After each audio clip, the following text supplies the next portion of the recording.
Greetings. By now you'll realize your network has been penetrated. All files on each host in the network have been encrypted using our unique algorithm.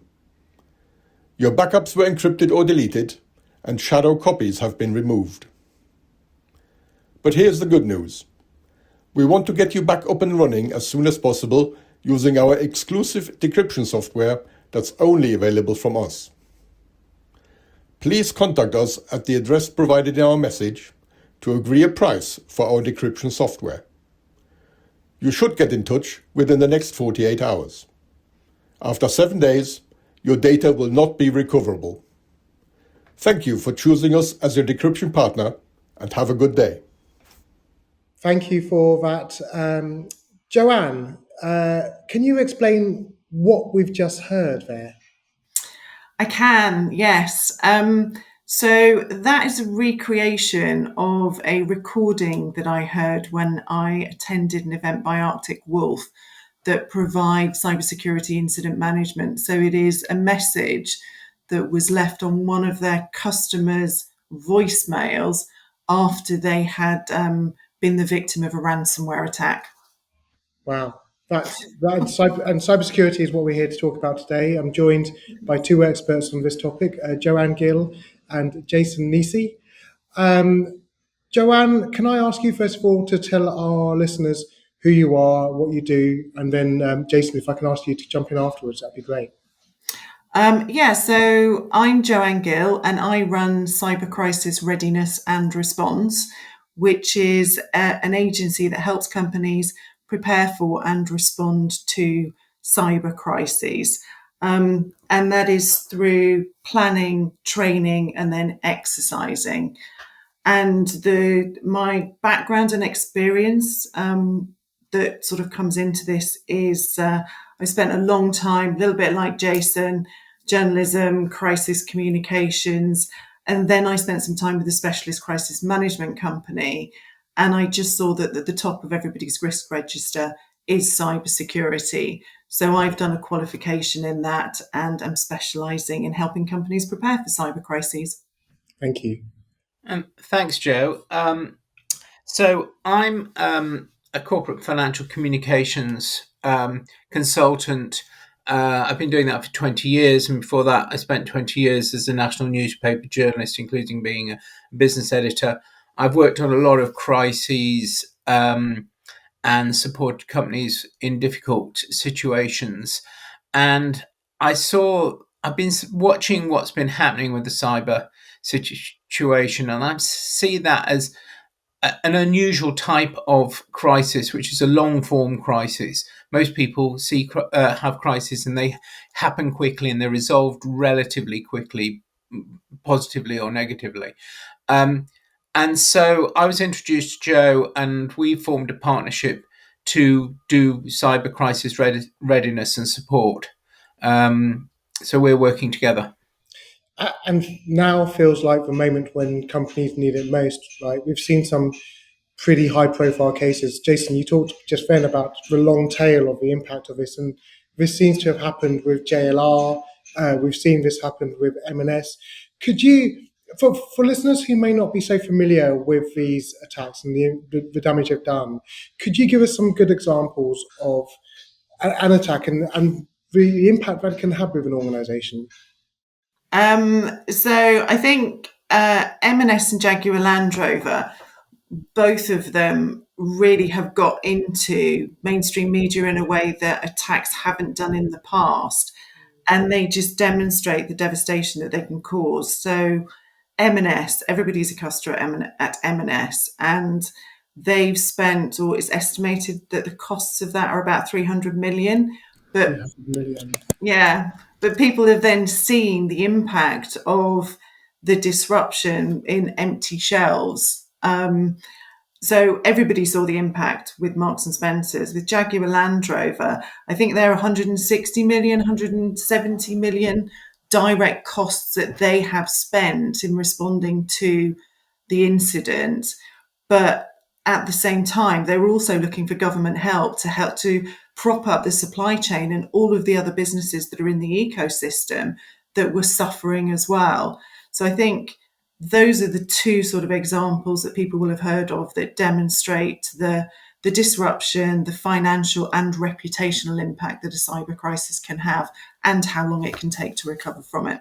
And There's, they still there's also there's also a really good international example, which is Asahi breweries in Japan, where the cyber attack earlier this year closed all 30 of its factories, with the result that the country nearly ran out of beer. I mean, and when we're talking about crisis, that brings it home. No beer. Oh my gosh! Well, then we know we're talking about something that really matters. What the impact of the damage here is that because these organisations weren't ready? You know, from your perspective, how ready are companies for these attacks, and particularly communications teams for our listeners? I think the readiness is actually still quite poor, and particularly for within communications, because what people are preparing for is a data breach and some stealing of some data, and people can control that. But the cyber crime can actually take out businesses for weeks and weeks and weeks and mean that they can't operate. And I think we've seen some of the US companies and some of the international companies might be better prepared for this. There is more regulation around resilience in the US, and they're generally better versed in cyber risk, although we can come on to it. There is regulation coming into the UK. And this is a new act that is going through Parliament right now, and that will require companies to report significant incidents within 24 hours, meet minimum security standards, and maintain tested response plans, which I think a lot of companies just simply don't have. They're also considering banning the paying of ransoms.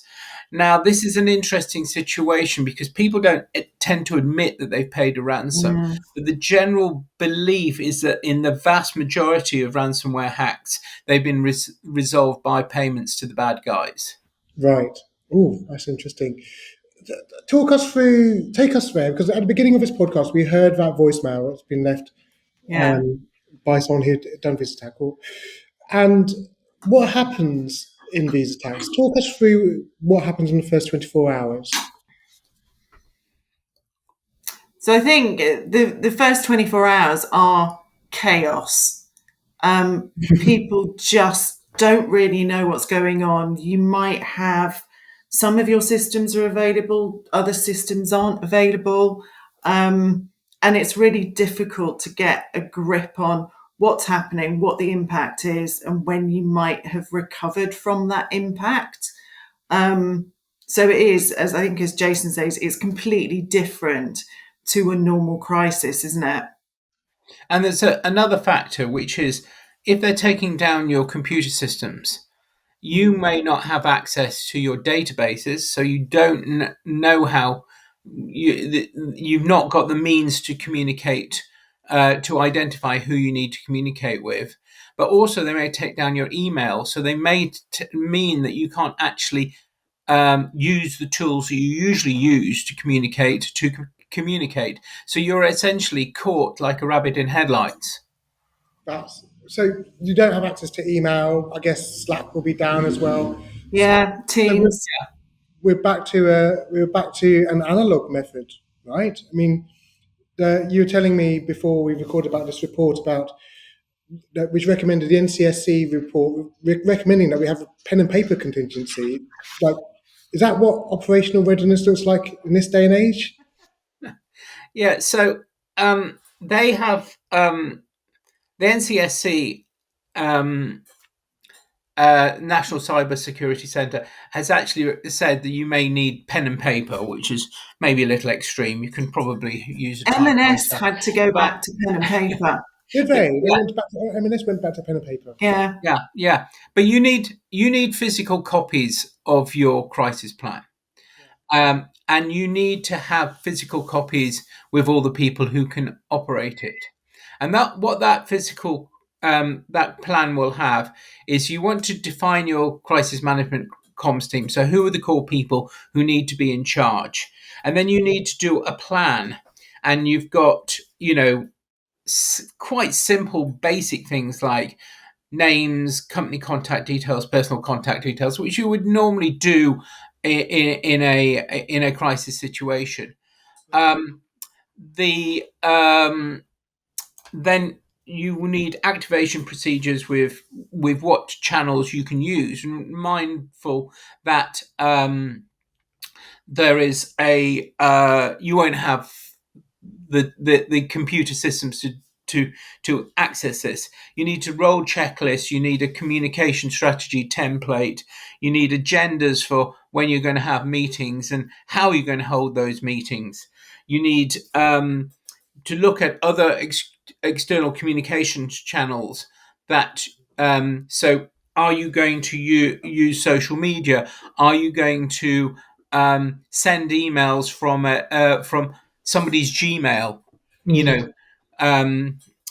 Are you you need internal communications templates again?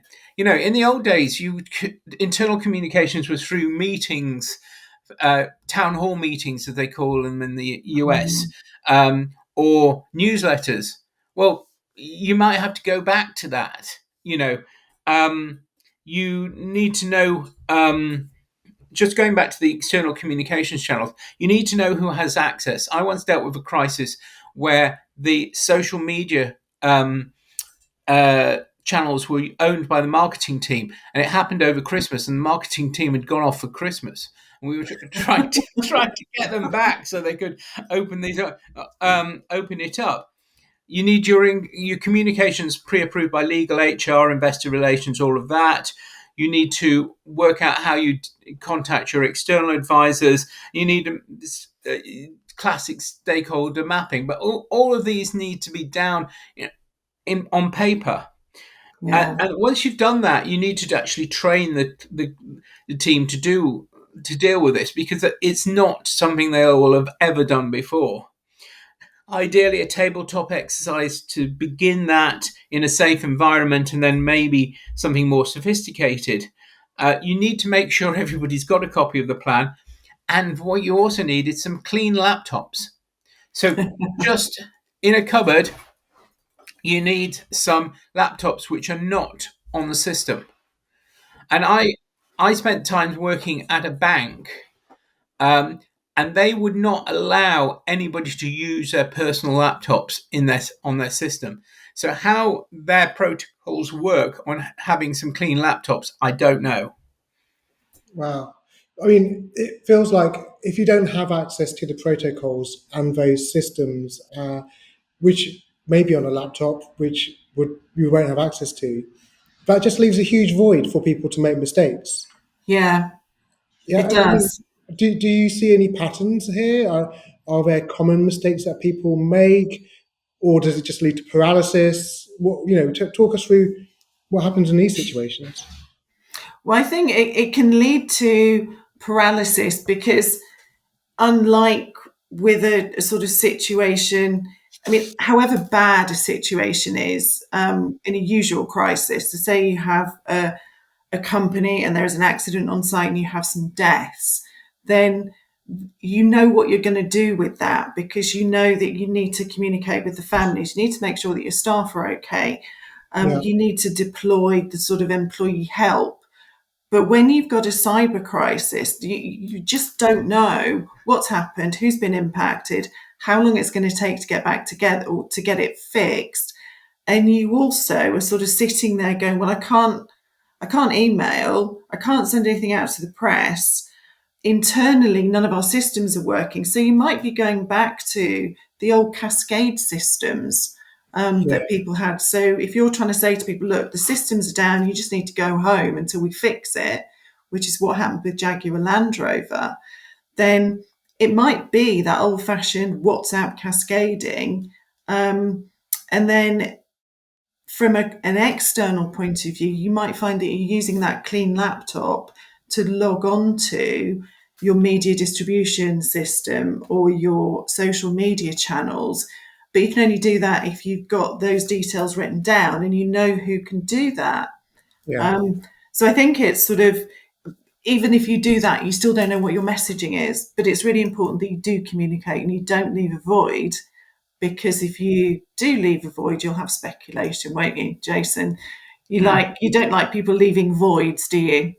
Well, there's an old axiom for crisis, is the chatty pilot axiom, which is that if you're in a plane and you're hitting turbulence, you want the pilot to come on the intercom to reassure you.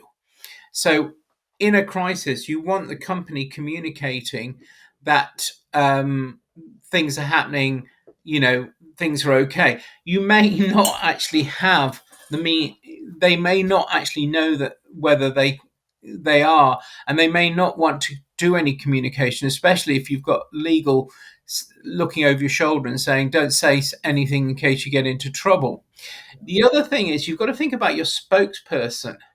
And normally in this situation, you need your chief information security officer or your chief technology officer speaking, rather than your CEO, because the CEO may not be able to answer some of the detailed questions. And I've seen examples of where CEOs have tried to deal with quite difficult situations which have got a technical issue and have been at sea when they're trying to answer that. But often, your CTO or your CISO may not actually be a very good communicator. So you've got to think about who's going to communicate for you if you need to stick somebody on the 10 o'clock news. Yeah. And as a way of protecting themselves, companies are often recommended cyber insurance. And from what I understand, cyber insurance also comes with a bit of a comms element to it as well. I'd love to get your view on this. Well, I think cyber insurance is a really interesting one to unpick. So the government figures show that it tends to be the small, medium-sized companies that have got cyber insurance. So it's about 60% in comparison to 45% of all businesses. So that suggests that larger businesses have got less insurance. And what tends to happen if you've got cyber insurance is that if you are breached, then they will sort of parachute a team in to help you. And that team will include legal, comms people.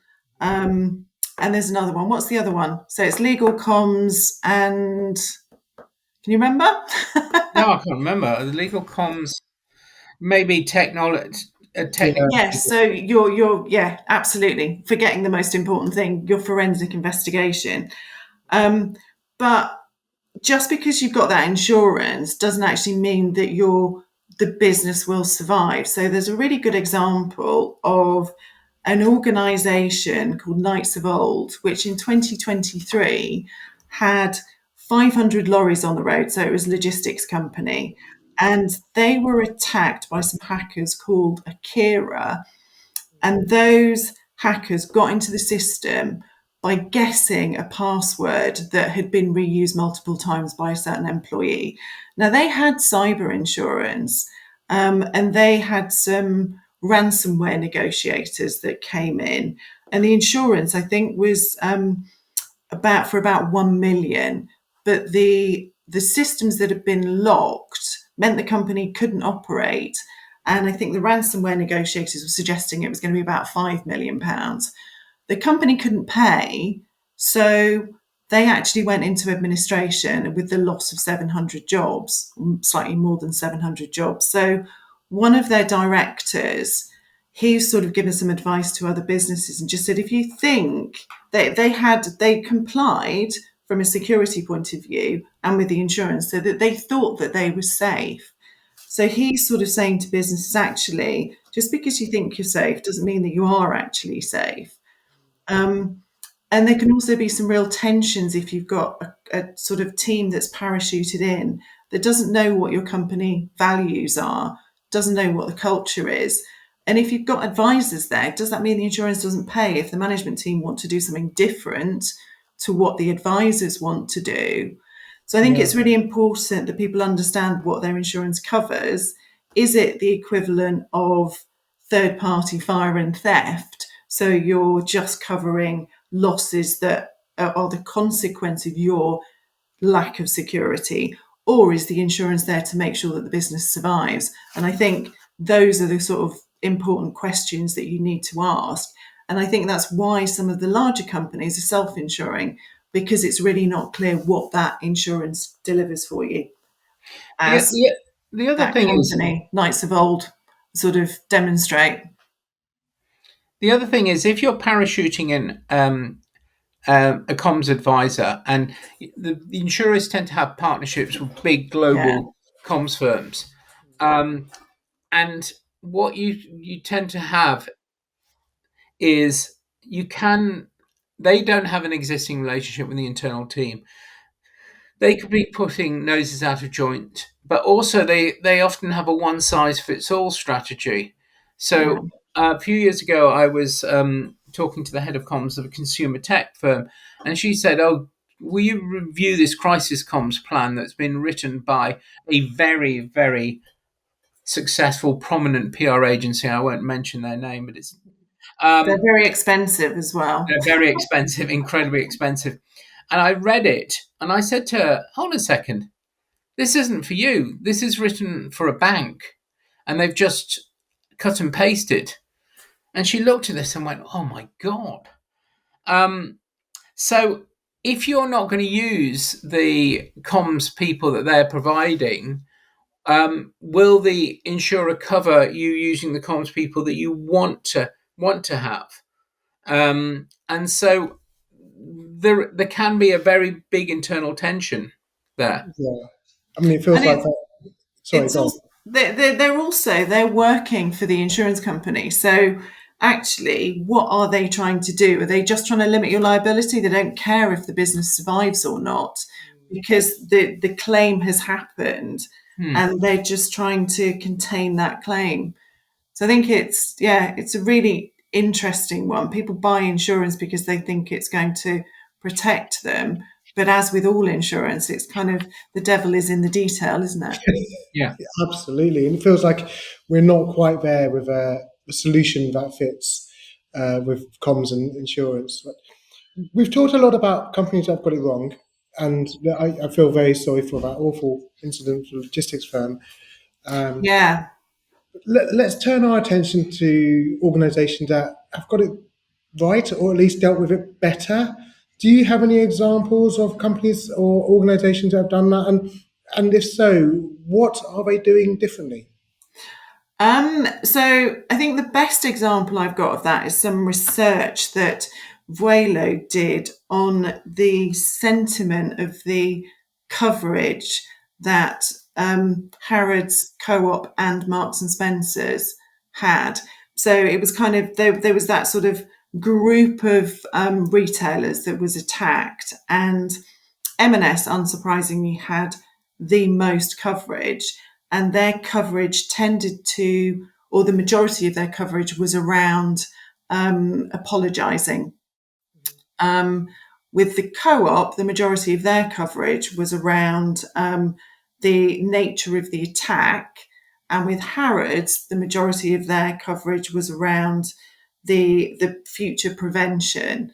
And what their analysis showed was that the sentiment for Marks and Spencers, because they took a really long time to come clean about the fact that personal data had been impacted, it showed that the sentiment based on apology was not as positive as the Harrods coverage, which was all about future prevention. So I think in a cyber attack, it's all right to apologise, but it's only going to get you so far.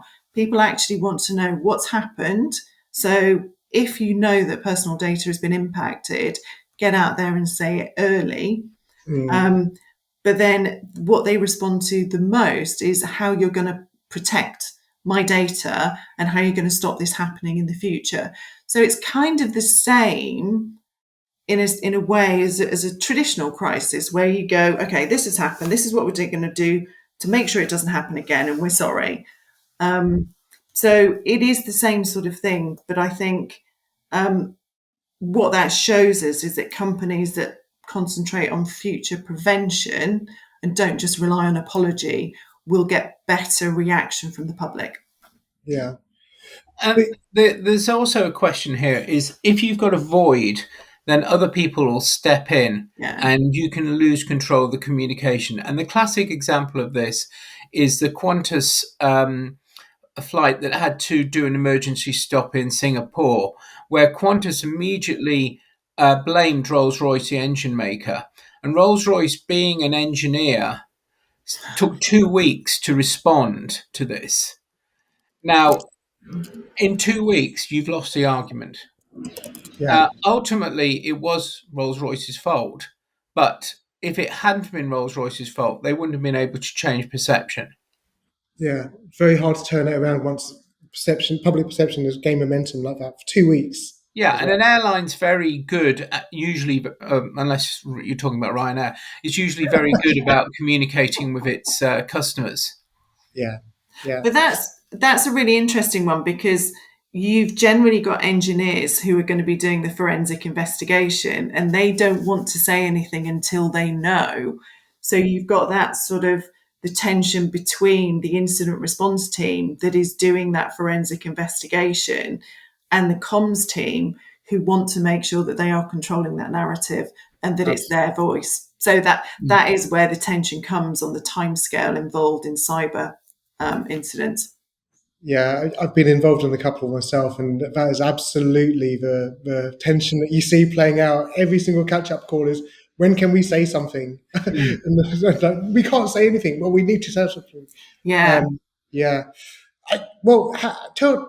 You talked a little bit at the start about how you help teams prepare, and you talk about these tabletop exercises that you do. I would love to hear more about those. What goes on in them, and what do teams take out of those? So a tabletop exercise is designed to be a stress test for teams in a safe environment where you're asking them to make decisions with limited information where there are no good options. So it's quite a sort of intense morning or afternoon. And how you create one of these is that you create a realistic storyline. So it's tailored to the sector and the business and their internal systems. And it develops over 3 phases. So in the first phase, you'll have sort of impact on systems, but you don't know what it is. There's lots of confusion. And at that point, you're sort of asking the team to get together and make some decisions around, okay, do we say anything? Do we not say anything? What do we need to do? And then the second phase, it kind of becomes clear that there's a really big issue. It gets slightly worse, and you have this kind of sort of penny dropping moment where everybody realizes that this isn't going to be fixed tomorrow, because teams tend to have an optimism bias and they kind of think, oh, it's not going to get any worse. So obviously it gets worse when you're in the exercise. And then the third phase of the exercise is really looking at how do we deal with some of the sentiment that is coming up on social media, in the press, and how do we then start thinking about recovering from it. And I think the sort of things that teams get out of it is they're given a structure that they can then use in a crisis which feels familiar. So when everything around you is just utter chaos, actually having a process that you can follow, that you recognize, makes you feel a little bit safer, gives you some guidelines within which you can operate to make those difficult decisions. Another thing is that there is that realization that it's not going to be fixed quickly. And I think a lot of senior teams just don't realize that until they go through an exercise like this. Other things that tend to come out of it are, most companies will go, actually, we need an external agency that we have a relationship with, so that we can bring them in should this happen. And if you've done that planning, you can also make sure that your insurer will pay for the guys that you want. And I think and you get lots of other lessons out of it. So things like, how are we going to communicate if we don't have our systems? You sort of eke out those different Have we got an option? Do we not have an option? Do we need to put one in place? So it's an interesting thing, and most people enjoy it, and you tend to get lots of really good feedback from groups when you're doing it. It feels to me that these attacks, or at least these reports of attacks, are becoming more frequent, particularly because of the technology available, like with using AI, for example. Is that the case? And yeah, it feels like more people should be ready. Well, it's definitely lowered the barrier to entry. You don't need to have the technical ability to become a cyber criminal anymore. You can actually get a playbook off the internet, off the dark web, and then you can commission ransomware as almost like It's a software as a service. service. Yeah, it's a new playground for organized crime. But the other situation is you get hobbyists. So a recent situation where a number of airports were had to close because one of the suppliers was taken down. That was done by some guy in his bedroom in Surrey, I think, who just did it because he wanted to try out and see whether he could actually do it. You had that teenager who managed to hack into the CIA database. So you're getting hobbyists who are just doing it for the sheer lark of it, and in a sense, it's easier to deal with the criminals than the people who are just doing it for a bit of fun. You can certainly anticipate the criminals more than you can anticipate the bored teenager in his bedroom.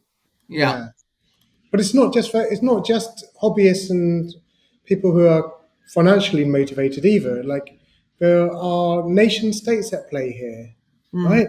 Yeah, indeed. And you've got to think of, I mean, we've had a number of warnings from MOD and various agencies that nation states will, try and use cyber to create crisis.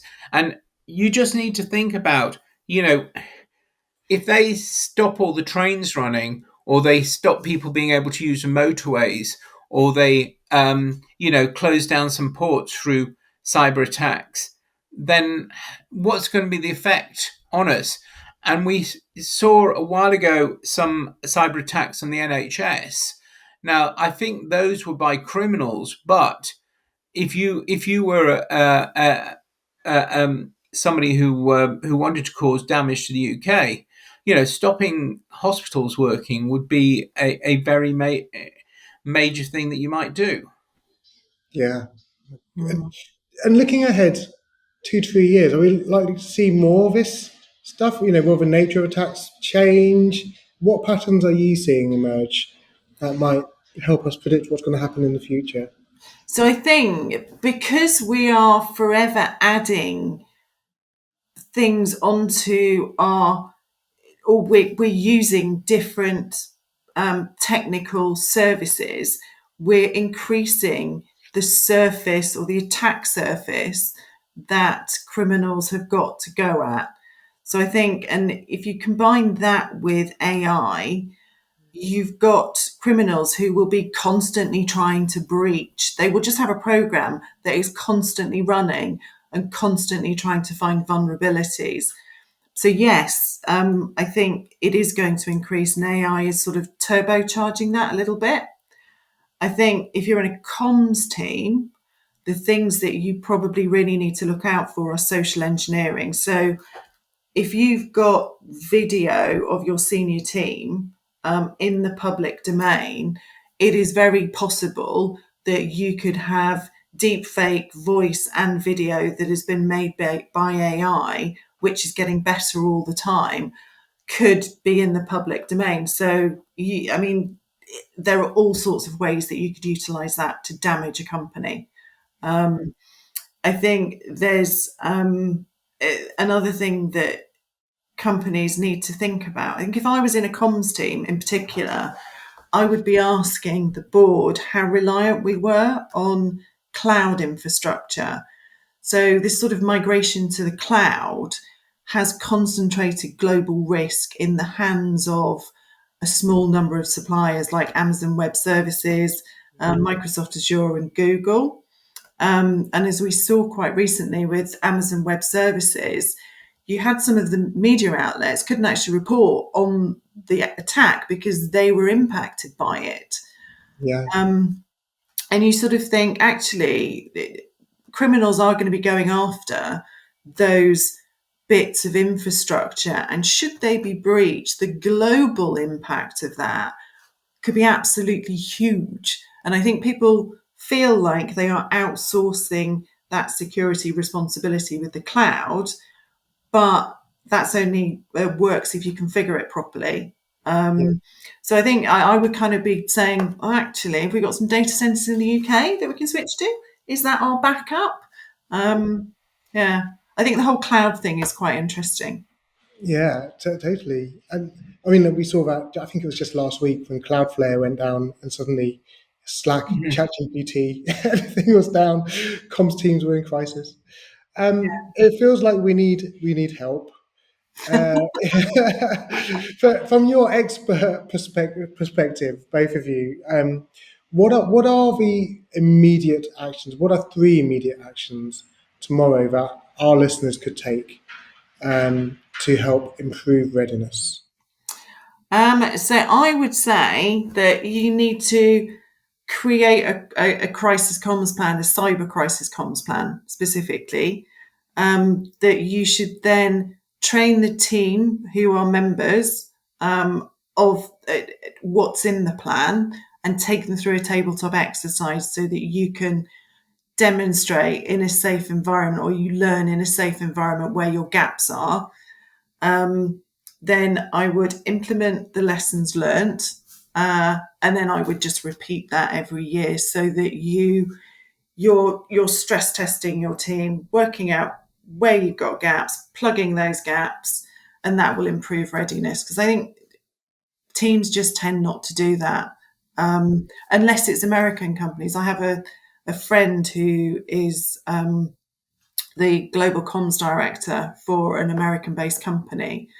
And he was saying that they've got somebody that they train with quite regularly who works for a very large agency, but they're based in the States and they are a cyber specialist. So they are constantly doing that. And I think the challenge is that, companies think, comms teams think they've got a crisis comms plan, and they don't want to spend money on another crisis comms plan. But they need to be aware that the likelihood of this sort of crisis is increasing all the time, Yeah. and the impact of it is increasing all the time. So just not preparing, the old saying, fail to prepare, prepare to fail. This is really acute at the moment. Yeah. Thank you. Where can people go to find out more about what you do, your training?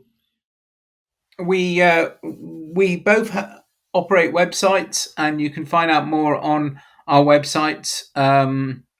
So mine's www.nisi.uk, not .co.uk.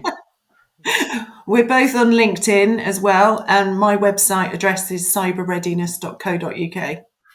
Perfect. Thank you so much for joining us. It's been a fascinating conversation. Thank you Thank for you for the having line. us. Thank you, Adrian. Cheers.